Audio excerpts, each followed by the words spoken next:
Ní lecture yìí.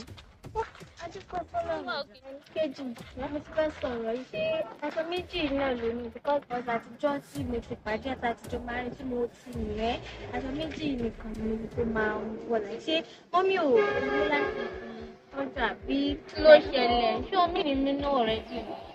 Báwo pé kí n ṣe pé ọ̀rọ̀ kò ní yẹn sí èmi gan tí mo máa sọ fẹ́ tẹ́lẹ̀ bọ̀ ẹnu ẹ̀ ló kọ́kọ́ yá so kejì ìwọ náà change gbọ́dọ̀ kan aṣọ méjì aṣọ mẹ́ta yẹn kó dáa.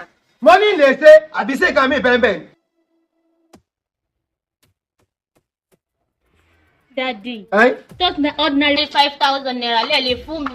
Ordinary 5,000 naira. Ṣé kí lọ jalè ní? James jọ. Ṣé mo ní tágbẹ́ ní?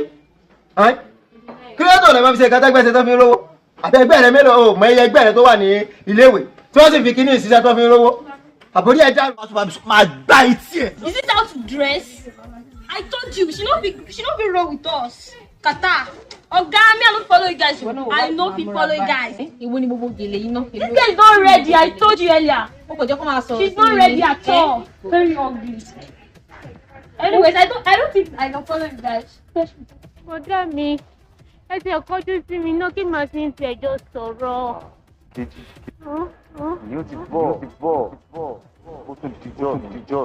Èmi àti òbí kanra mọ́. Ó ti bọ̀.